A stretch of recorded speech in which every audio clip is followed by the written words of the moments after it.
We now it's. Oops. No, it's What happened? Oh.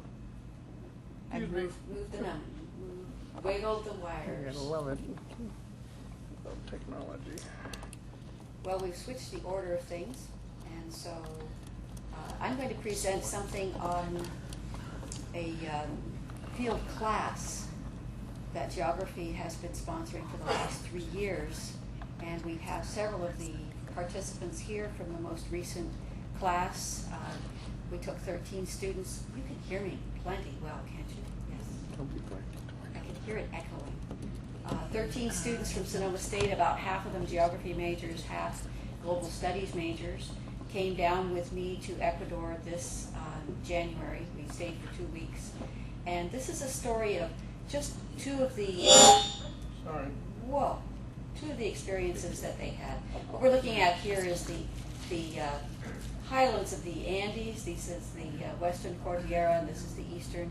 And they experienced a lot of the highlands as well as the lowlands. But here we're going to be looking at two experiences that the students had that really tweaked them, that really got them to thinking about themselves and their place in the world, because the theme of this is globalization.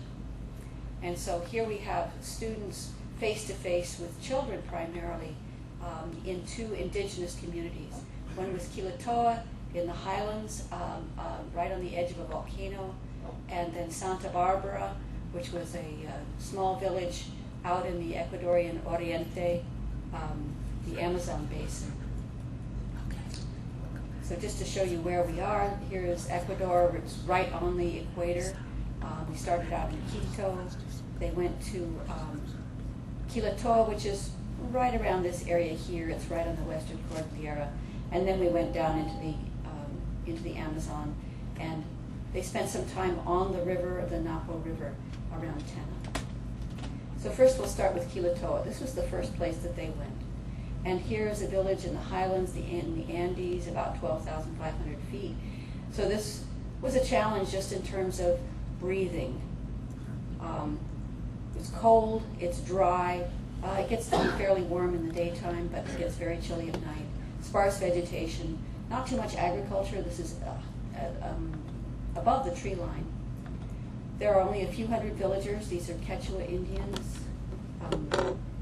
It's right on the edge of a volcanic crater, and it's isolated from urban areas. How long did it take you guys to get up there? A couple of hours, 2 or 3 hours, climbing up from the lowlands into the highlands, and then going down the other way. It's still 2 or 3 hours from any one urban community. Very low income. This is what the village looks like, more or less. This is actually a soccer field, but probably also used as a landing strip. This is the edge of this is the caldera that they live on. This is a potentially active volcano. This is what the landscape looks like. This is typical construction for a home. Also, a lot of the homes formerly were built of mud and sticks and what have you, with grasses piled on top. Notice there's a lot of erosion here. This is not a good land for agriculture. It's all volcanic ash. This is the interior of one of the places where we stayed, and this is more or less a typical interior bedroom type area for the community. So it's quite basic. Lovely children, lovely, lovely children. Santa Barbara, by contrast, is a village in the Oriente, the upper Amazon, at about 1,100 feet, or perhaps a little bit lower. Very warm, very humid, equatorial rainforest on a tributary of the Napo River.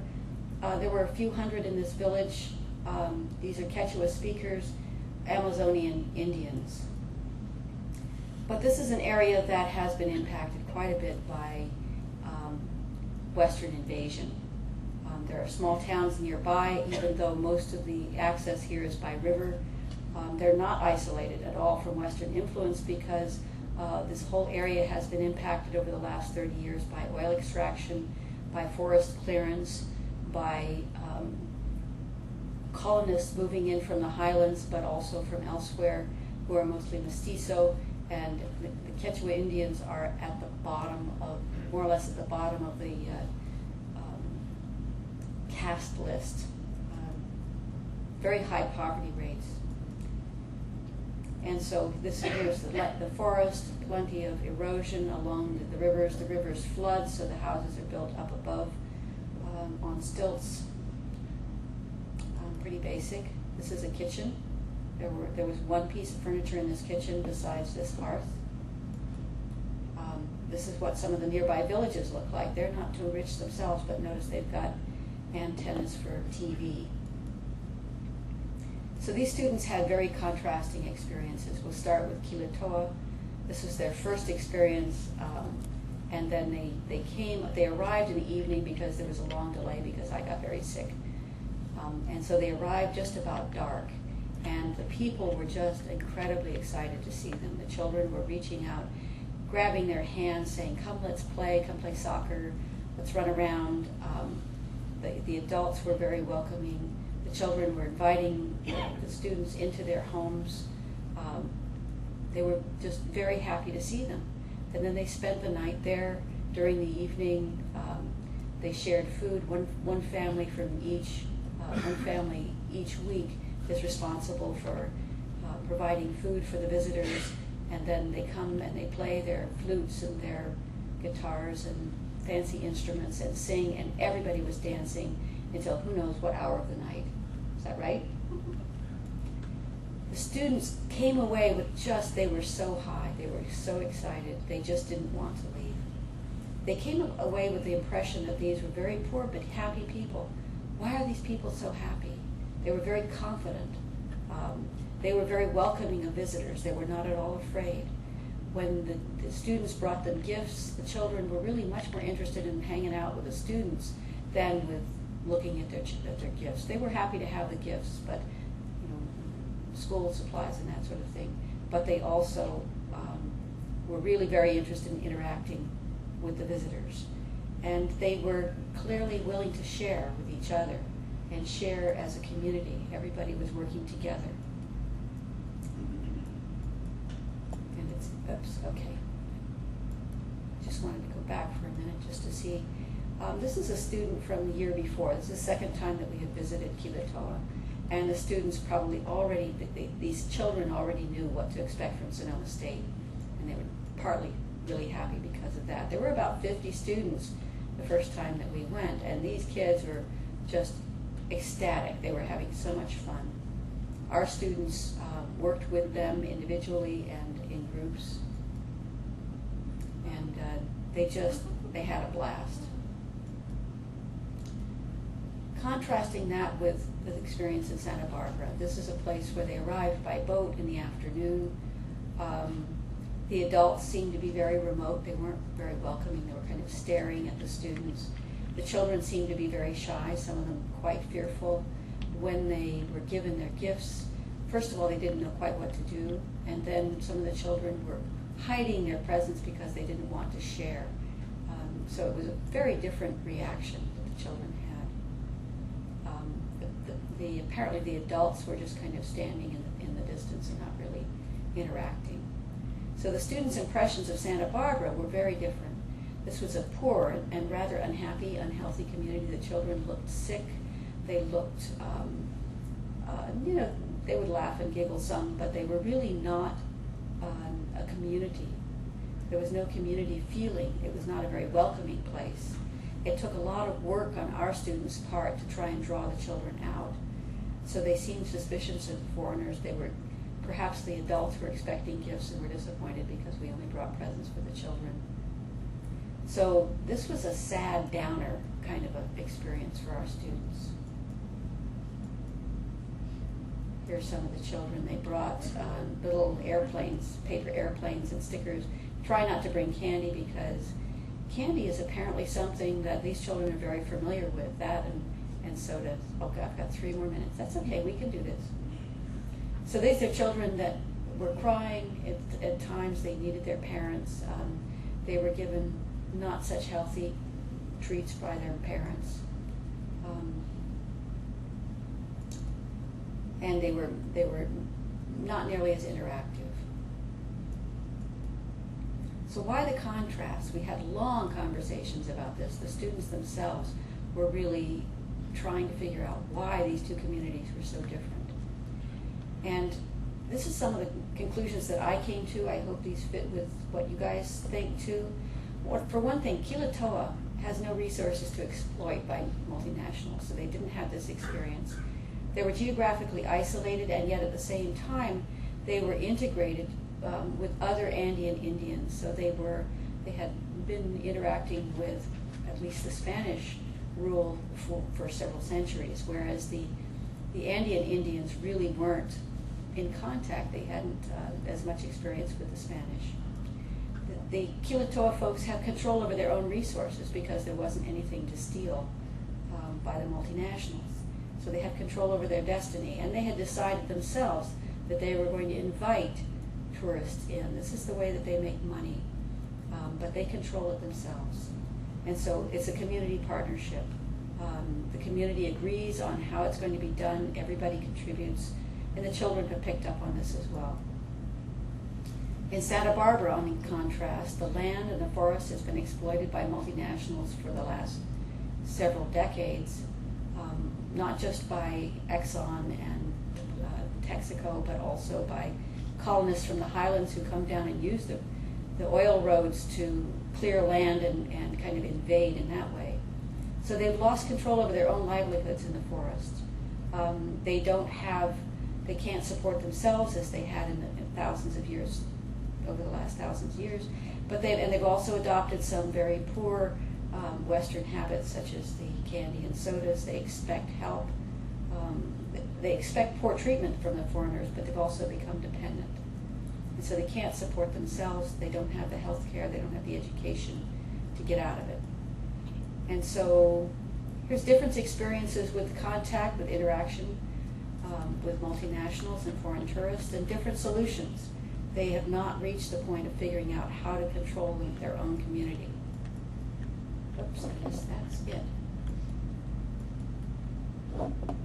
So, excuse me. So then Paula is going to talk to you a little bit about her experiences and how this all fits together, because she came along on our very first trip to Ecuador.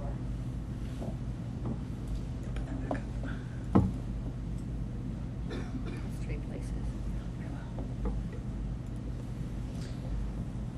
So Dolly and I have the same map here, and just a little bit of explanation. When the trip I went on, we all centered it out of Quito, and we made day trips into the different areas. The country itself is not that very wide, but there's tremendous amount of vertical difference. So you could be up at Cotopaxi, where they drive city buses up to 15,000 feet, and then you drop off precipitously into the cloud forest over here, into the agricultural areas over here, shrimp farming, clear cutting of mangroves, etc. The Galapagos, by the way, are over here. The 2 lines of volcanoes with rich agricultural areas in between, but these are all active volcanoes, or most of them are active volcanoes, so you never quite know when one's going to spew. Cloud forest again on this side, and then the Amazonian basin, and this is where most of all of the oil exploration that's going on and export is coming out of this area. And then by pipeline, there are 2 pipelines that go up over the Andes and over to the coast for export. So, as Dolly mentioned, my husband and I joined the group on the first trip they went down there, and we had most of our time with the group, but we also had 4 days when we traveled on our own, and we really valued both aspects of the trip. Because traveling with the group, it was great because we had this real interdisciplinary mix of people, and we'd be riding along in the bus. We had this wonderful guide, Guillermo, who could talk passionately about any topic, whether it be the social and economic, ecotourism, the educational system, and even the etiquette of drinking aguardiente, if you were so inclined, which takes some doing.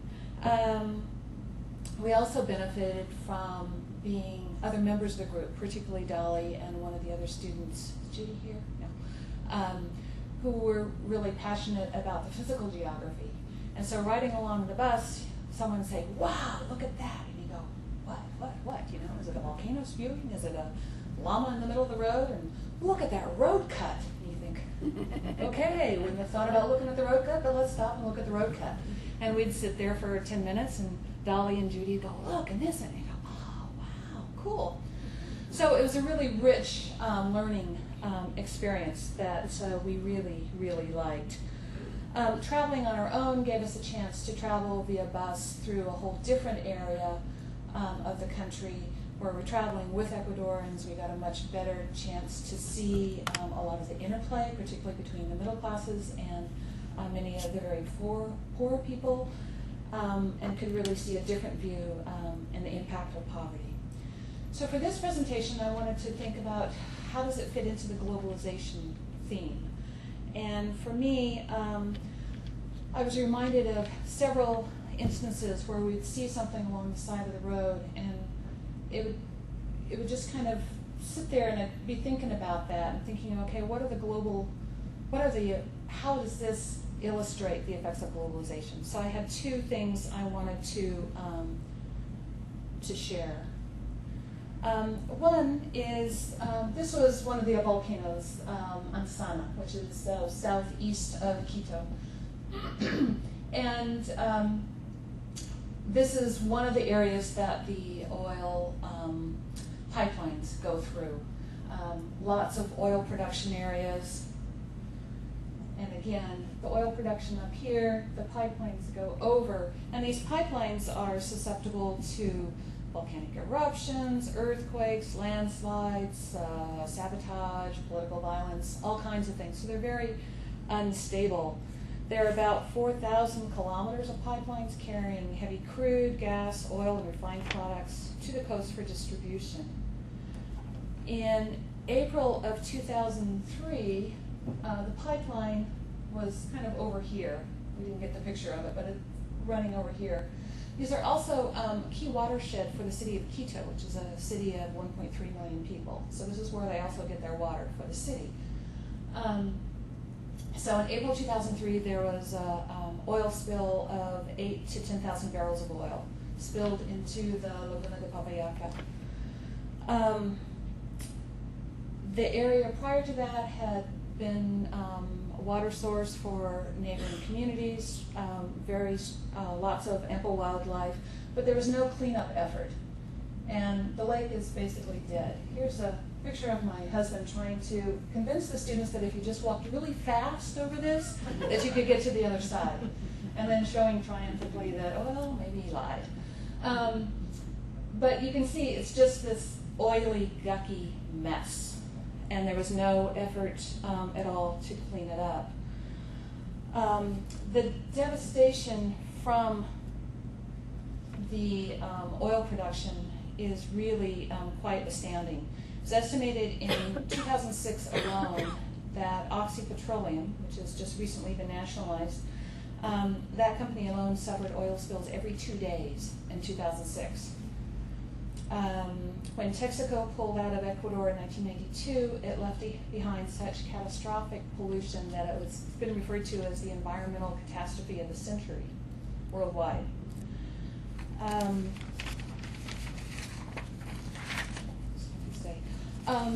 Oil makes up about 60% of the exports of Ecuador and at least 40% of the budget for running the government. As we heard from Rob Eiler and Robert McNamara 2 weeks ago, Ecuador is saddled with many of the same problems as other countries in South America. Unstable economy that's now dependent on foreign oil or on oil exports, massive international debt, political instability, corruption. Ecuador has had 10 presidents in the last 10 years, some of them lasting a couple of weeks, some of them lasting a couple of years.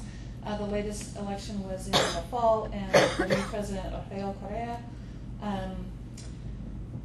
started, I believe, in January, December or January. While we were there. While you were there, okay, in January. Ecuador is crippled by international debt. The International Monetary fund insists that 80% of all new oil earnings be used to service this debt. So it really has a crippling effect on the economy.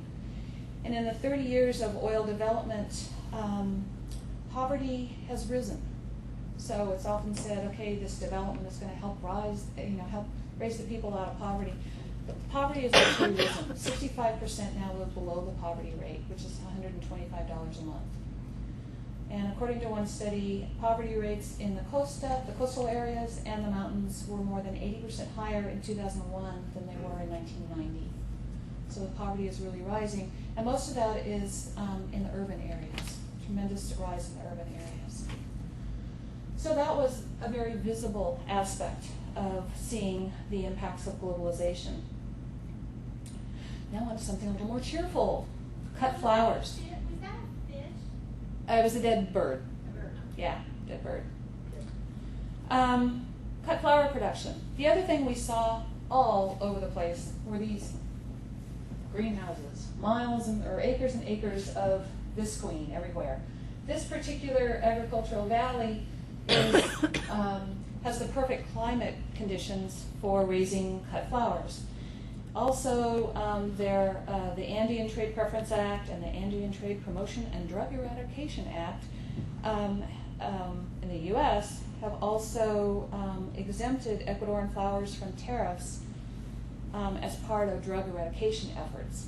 So there's been a lot of money pumped into greenhouse development. Even here, when we'd stop to look at some geologic thing, we'd go, what is all this? It's all greenhouses. And again, these things that look like lakes, these are acres and acres and acres of greenhouses, commercial greenhouses.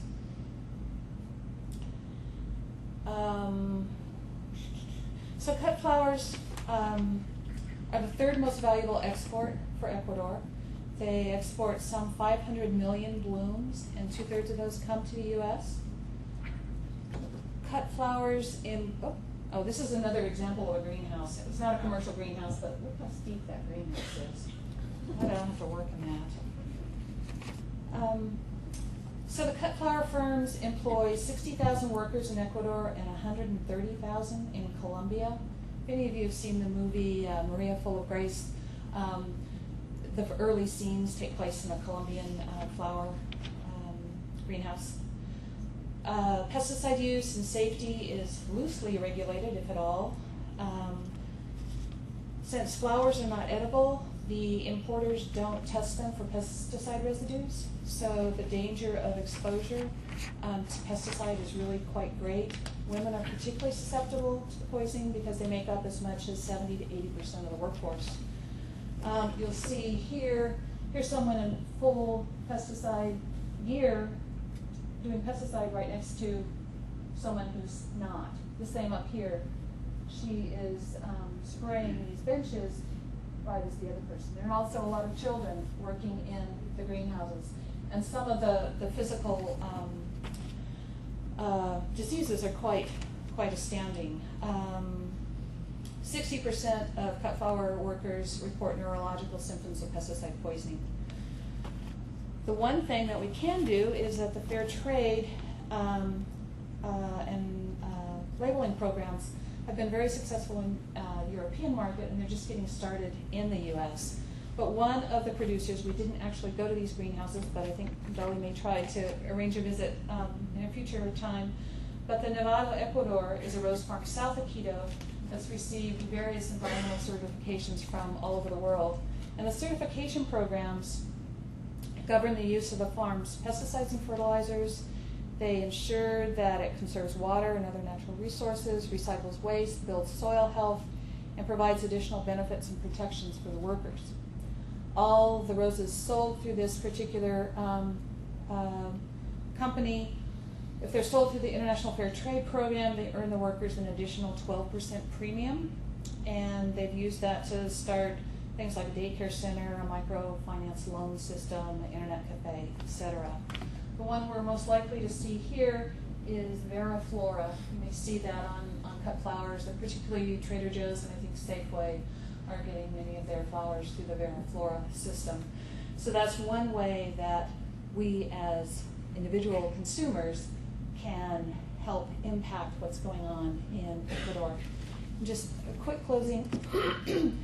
The benefits that I really gained from going on this trip, and I really encourage others as they can. I'm going to go ahead and be working on that.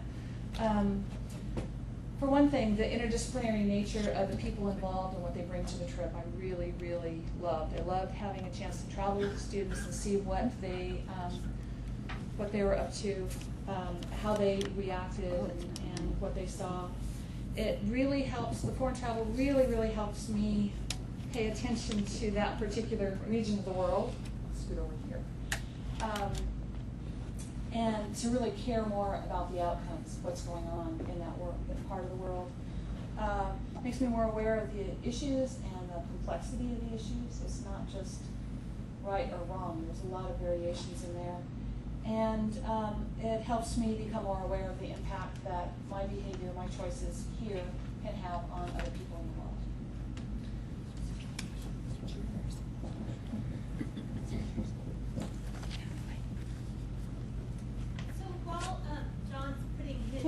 While John is putting this together, we have 4 students here, and I'd like them to perhaps say a couple of words to the group about what, just basically in a nutshell, Sarah, in a nutshell, what did this trip do for you? Changed my life. It was really interesting to be able to see it in the field. You know, when you're traveling on your own, a lot of the things that we got to see, I wouldn't have been able to see. So not only just like the group aspect of being able to interact with the group and have their additions to the conversation or to the topics, I think it's exponential how much more you learn by that, because people, things that you wouldn't think of initially, others do. But just being able to study this in a textbook and talk about barter systems or communities being linked together and trying to understand it conceptually, but then actually going there and going, oh, okay, I understand, you know, seeing how happy they are because they're not necessarily completely reliant on such and such type of monetary system, or what Western influence was actually having in one community versus the other. It was just, it's being able to see it in real life and really understand it and just really be touched so deeply, like to the point of tears. When we were leaving to the Toa, the one that she was mentioning was just so incredibly communal and so happy and warm and opening. We were all crying because you just kind of were leaving this place that like you're never going to be in again. We've got to start, I'm sorry, thank you. How did you manage the language? Was there a barrier? You mentioned Quechua as Let's take questions at the end. I'm really sorry, but yes. Yeah. Some of them, Sarah was able to speak, but some of the rest of us were struggling. And also Mia could speak Spanish pretty well. Why don't we have John do his, and then we'll save some time for questions. My presentation takes a slightly different perspective. I do a field school in Belize, an ethnographic field school, and when we discussed the topic of this, encountering, in their case Ecuador, in my case encountering Belize, I sort of looked at it more from the encounter that my students have with Belize. This sort of interaction, which is yours is an example of. Much of globalization is at a very personal level. People going to different countries, experiencing different cultures. In my case, the students go, they live there for a month, and they do an ethnographic research while they're there. In Belize, another thing that's very different is Belize is a very different country than Ecuador is. Belize, as you can see, has a population of only 287,730 as of July 2006. So it's actually, the entire country has a population of a fairly small city in the United States. And it's slightly smaller than the state of Massachusetts. Even though it's that small, obviously it's still rather lightly populated, and you take into account that the vast majority of the population resides in Belize City. Most of the country is very sparsely populated. And for those of you who don't know, this is where it is. It's right, this is Miami, this would be Houston, this is Yucatan, and so it's also its location. It's basically culturally and in other ways sort of sandwiched between Central America and the Caribbean, and it's very strongly influenced by both of those areas. Another thing that's different about Belize was that it was a British colony rather than under Spanish domination, and in fact, I just saw something in the newspaper today, it's just celebrating its 25th year of independence. So it didn't gain its independence until 1981. In terms of the language, one of the nice things about doing a field school there is English is the first language, although there's a lot of diversity in language. So for students who don't have language skills, they can get along fine, but for those who do want to particularly speak Spanish, they certainly have lots of opportunities for that. Just to compare it a little bit, it is a Central American country, so it has many of the characteristics, shares many of the characteristics with Guatemala, its neighbor. So I just put some numbers up here to compare it to the U.S. As you can see, it's a very young country. The median age is under 20 years old, has a relatively high infant mortality, life expectancy is comparable to Guatemala. You can see the per capita GDP. So it is in many respects a developing country, and 33% of people live below the poverty line, which you can see is about 3 times worse than the U.S., but significantly better than Guatemala.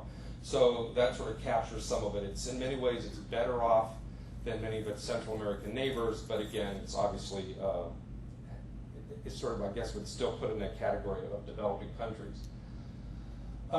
It's a diverse, ethnically diverse country, which again makes it nice to do an ethnographic field school. About 50% is mestizo. It's got a fairly significant Creole population, which is a combination of primarily black and mestizo.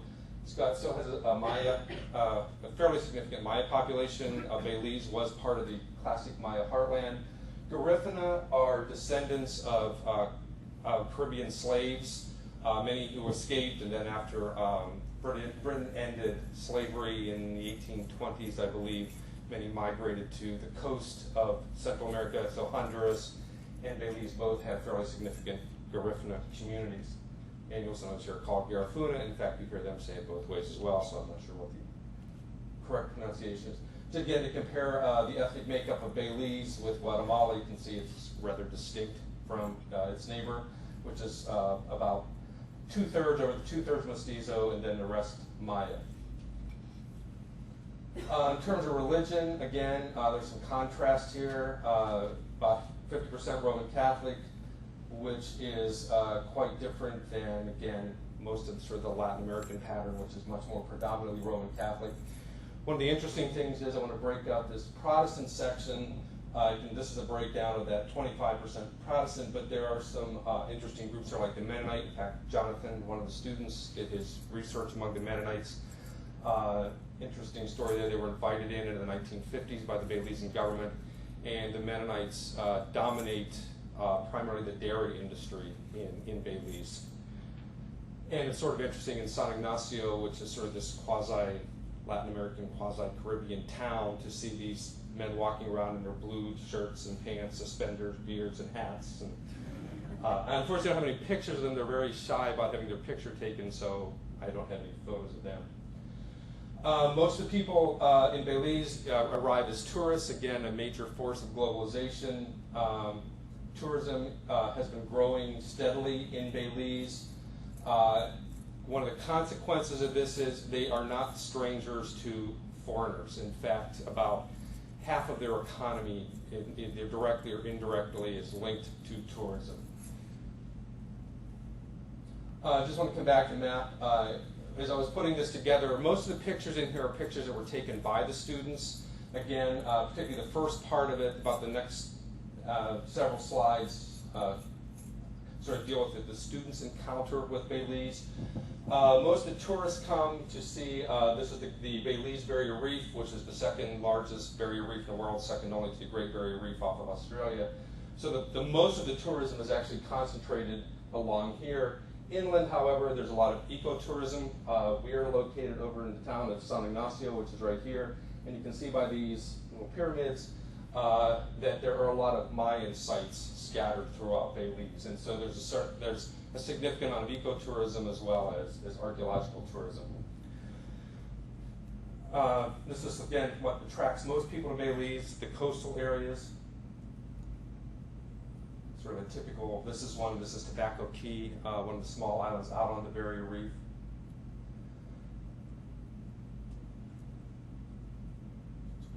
Basically, you get back and forth, obviously, by shuttle back and forth by boats.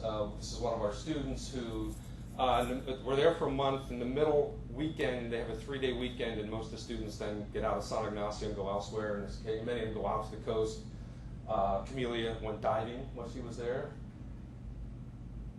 The other very large attraction are the Mayan sites. This is the site of Junatanish, which is about a 10-minute drive from San Ignacio. This is one of our students, Sybil. Give you a little scale here. This is actually just the top layer of a multi-layered structure, famous for these very large glyphs, which were up along the side. Those are all fiberglass now. The rear ones have been taken away and carefully stored. This is the site of Calpesh, which is actually right in the town of San Ignacio. And it's one of the first places that the students get to see when they arrive. I cheated a little bit here. This is actually Tikal. It's actually in Guatemala, but we do a day trip. And I should mention here,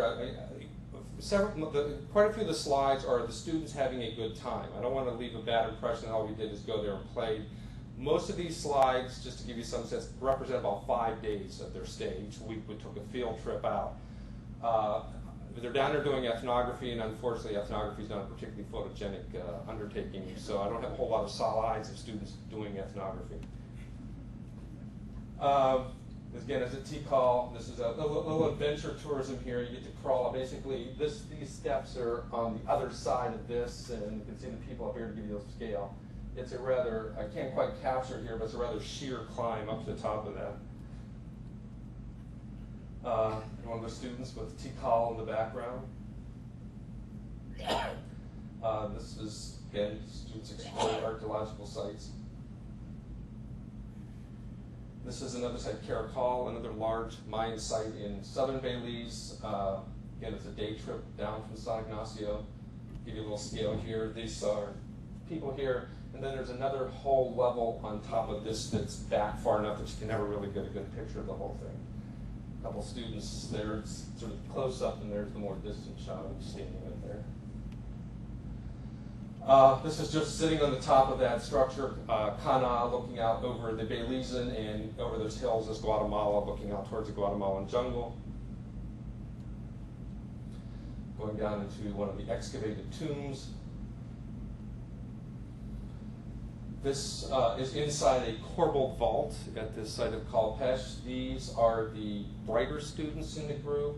These are the rest of them standing out in the rain. It does rain there a lot. So. This is again back Caracol, another one of the students. So again, well, part of my thing was like encountering Belize is how do our students encounter Belize? This was getting acclimated. This is the Mopal River. This is actually on the same trip as to Caracol. This is the Rio on Pools. One of the interesting things in western Belize is it's a limestone karst environment, and there are a lot of caves. And we take one day and went cave tubing. This is the inside of the cave. There are a lot of these were sacred caves to the Maya. There are a lot of archaeological artifacts inside. And fortunately, Belize has taken a very careful approach to these. I mean, there is damage done. One of the students was saying they were standing there, and one of the tourists leaned over a pot to take a picture and dropped her camera and broke the pot. So no longer allowed to do that, obviously. This is the Rio Frio cave. This is inside of the main cavern. And in the tropics, lots of flowers everywhere. This is a bridge which actually, believe it or not, has ethnographic relevance, as this is the bridge to Santa Familia, which is one of the small villages where several of the students have done research. This is the village, one shot of the village of Santa Familia with San Ignacio in the background. Some of the local wildlife, spider monkey, other wildlife, not so wild. This is Martin. He worked with several of our students. He has an iguana project. Iguanas are actually an important source of food in Belize, and they're actually being overhunted. And so he has started a project to help sort of sustainably produce iguana. This is one of the students, Sybil, that he worked with. Here's holding one of the green iguanas. Some more wildlife encounters.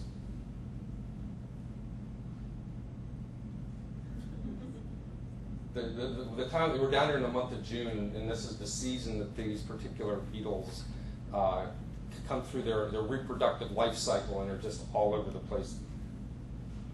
This is the entrance into San Ignacio. Welcome to San Ignacio City. This is the city hall and the police station, which I've had the pleasure of having to visit a couple of times. Fortunately, nothing that my students did, but usually my students were sort of victims of something. So, but this is just a shot of San Ignacio. Again, it's sort of an interesting mix of Spanish as well as Caribbean influence. This is Burns Avenue, one of the main streets, main intersection. One of the nice things about doing field work there or having this class there is sometimes you get these spontaneous events. We were lecturing one day, and we heard this music coming down the street, and went out and looked out, and there was this parade going along just in the middle of the week, the middle of the day. We never did figure out exactly what the occasion was. But this is Eva's. Again, it's more of a Caribbean influence. This is where we take most of our meals while we're there. Lots of vendors set up outside many of the restaurants, again serving the tourists. And you can see this is Barton Creek Caves. These are ads for tours. Main Square. Lots of corrugated metal. I remember talking about globalization. Here you got your Pepsi sign. I remember one of the first days I was there, walking out on the balcony of the hotel we stayed in, and there was a big Fanta truck parked down below, and then a Home Depot truck, or Lowe's truck was right behind it. So these corporations show up everywhere in the least likely places. This is a view of the soccer field. This gives you a little sense of the ethnic variety. This is one of the better restaurants in San Ignacio, which happens to be a Sri Lankan restaurant, which actually has fairly decent Sri Lankan food. So, this is the market. There's a large market every Saturday. A couple of our students there perusing the goods. Lots of fresh fruit. These set up daily on the street. You can get a nice bag of papaya, mango, pineapple for about the equivalent of 50 cents US. I usually try to lose my weight while I'm down there, so that's usually what I do for lunch. Lots of fresh fruits and vegetables in the marketplace.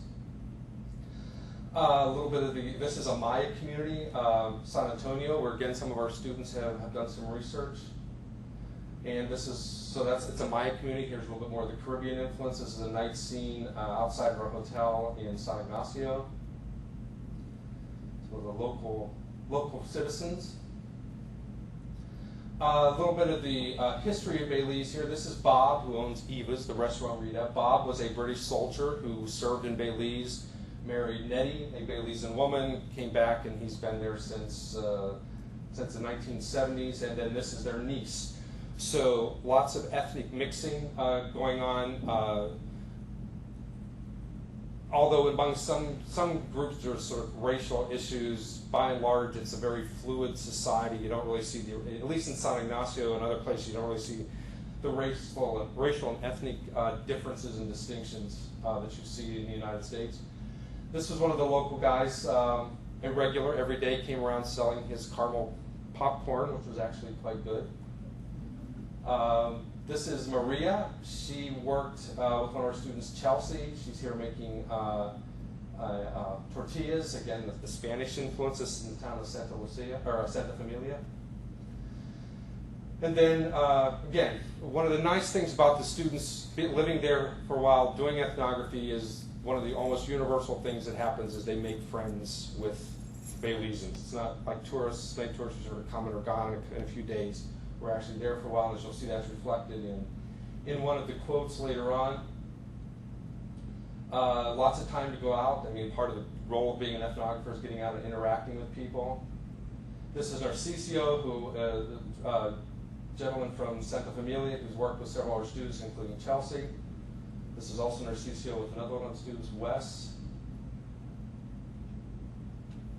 Charlie got into the local music, the Belize music scene, which itself is very eclectic. They were one of the local musicians.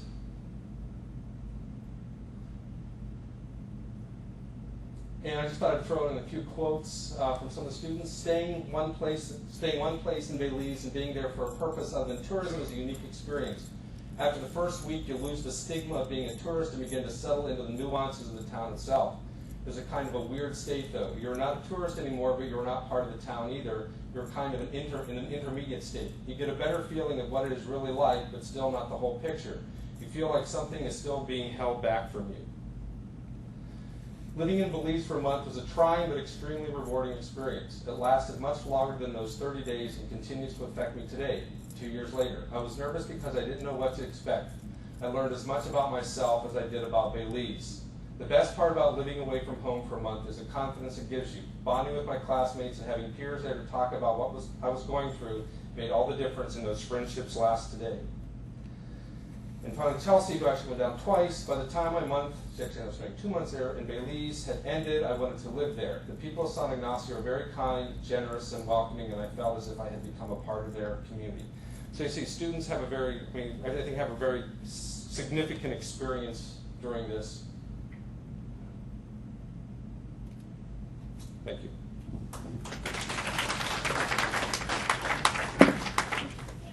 So I know that we've got to run off to class, but if anybody has questions, does anybody want to? Just about the language, you mentioned Quechua. How prevalent is that? How Spanish is there? Most of the students at Quilatoa were learning Spanish, or actually both in the Amazon and in Quilatoa. They were learning Spanish fairly early. And so the kids that we were interacting with were 5th graders, 4th graders. They already spoke Spanish fairly well. Is that right? For you guys? What did you have that experience? Well, in Quilatoa, most of the kids were fluent in Spanish, but when we went to Santa Barbara, it was harder to interact because they learned Quechua and Spanish, and I think they spoke Quechua more regularly than they did. They don't really start learning until a little bit later in the Oriente. A body language is a huge part of it. So we've got to pick up more on how people were and how they were receiving you and how much interaction they wanted to receive from you. Just their body language is huge. Question for John. Since they are, not strictly tourists, and they're not simply spending money. Right. It's not all they're there for. And in fact, they're kind of getting things out of the community. They're getting information at the very least. Is there a sense that, is there a way to give back to those people, or are they just as welcoming year after year? It's mixed. I mean, there's they're all from one extreme people that are very welcoming. There's also some ambivalency. One of the students did, just to show you, one of the things we have to fight against is the assumption that somehow we're making money off of them. And one of the students did work with medicinal plants. And I can't recall his name off the top of my head, but he became became quite famous. There were several books published, or 2 or 3 books published from his work. And the student who was doing this work basically was interviewing the woman who had first contacted this gentleman, and she's still in Belize in San Ignacio running a medicinal plant clinic, basically, where she trains. And she says basically the only money she makes is off. I mean, she gets grants. That's the only way she supports it. And this was corroborated by some of the other people that she interviewed. Nobody even cared about this guy. None of the local people cared about this guy. And in fact, one of the big problems is all these traditional methods are fading away. And then she came in, got interested, collected information, published it. All of a sudden, all of his relatives started coming out of the woodwork. And so now she's being accused of exploiting them. Her claim is she's making no money. And so in some respects, they're very, I sometimes think it's sort of one of the more subtle forms of the penetration of capitalism, in that they think everything should have a market value. And fortunately, that's a fairly rare experience. People like Narcisio, Martin are more on the other end, where they see students coming in getting this information as a way to preserve it. And I think this is, well, you're an ethnographer. I think ethnographers counter this frequently. Particularly the people we end up working with are people that sort of although in Belize it's not nearly as bad, but people are interested in having people interested in what they're interested in, type of thing. So most of the people, the majority of the people are very welcoming, very supportive. But I've had had conversations with students who have had another experience. So it's mixed. And because of the tourism, I think there's a greater degree of cynicism that we have to overcome. And what's always interesting, I warn the students that this is going to happen. That first week, they're tourists, and the people are hitting on them for everything. And then all of a sudden, I think that's why one of the reasons I put Brian's statement up there. Then after you do lose that stigma of being a tourist, and you're treated totally different. There is a major shift which occurs just about after the first week when they realize that okay, a weekend has come and gone, and they're still here, and they redefine you, and then the relationships and students. I mean, even though it's only a month, is what's always striking is how much can happen in that month, and in terms of even developing relationships with people. Can I ask, what were some of the ethnographies or areas that your students focused Right, on? medicinal plants, sustainable agriculture, forest agriculture. One of the students sort of was looking at the demise of traditional tortilla making and led her into a whole, this was Chelsea who went down the second year, led her into the whole, there were two villages there, Santa Familia and San Antonio. And by sort of traditional categories of tradition, one would think that San Antonio was the more traditional village. And she went and interviewed people in San Antonio and discovered their history was very untraditional. Went to La Familia, which appears by all sorts to be less traditional, and found that in many ways it was more traditional. So she's actually presenting a paper to the SFA, the Society for Applied Anthropology meetings in about 3 weeks, dealing with this concept of what is traditional. Jonathan actually worked with the Mennonite community, and he was one of my students. So. The Mennonites, and I was trying to study how they're Amish. They're more or less divided into an Amish section and a non-Amish section. A section that is German heritage, there's some of that stuff that is more into the community, and another group that is Amish. And what was interesting to me, I knew there were Amish in Belize just from the flyer, but I didn't know anything about Amish before going to Belize. When I went to Belize, the Amish people really went out of their way not to approach me. I'm interested in religious sectarianism of different groups, just academics. So I had an interest. Also, I enjoyed the challenge of trying to get interested in the one group that went out of their way to avoid me. So I was lucky in maybe just changing my personality a little bit to be quieter, dressing more dour with the grays. And it was interesting hearing different Amish men, not that much older than me, just talk about being Amish in a culture that is generally not associated with Amish people, and do they feel like strangers?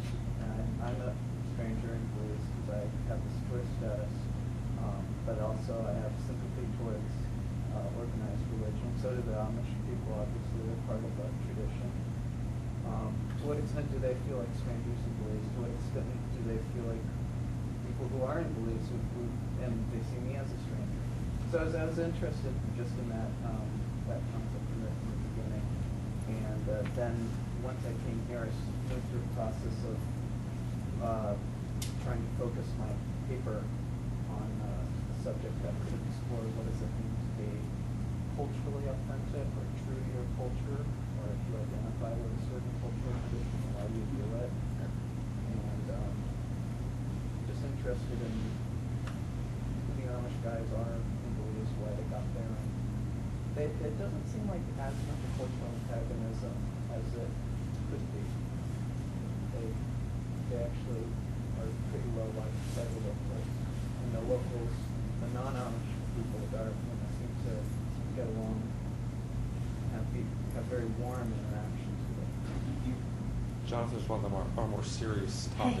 I mean, this last summer, one girl did her on tattoos, and what was interesting, got into what she discovered was the influence of North American gang culture on even in a small rural town like San Ignacio. Another one looked at the concept of beauty, and again, the influence of the North American media on what constitutes beauty. And she said, in the ethnography she wrote, she interviewed some of the beauticians, she said that almost on a weekly basis there are certain customers who come in with a picture they've gotten out of a magazine, and that this is the hottest look, and they want their hair done this way, or they want to be made up that way. So a whole range, tour guides, tourists. So I've had about 30 students go through the program, so you get a pretty wide gamut of from the very serious to the more, I'm not sure what word I would use, but less serious. Yes.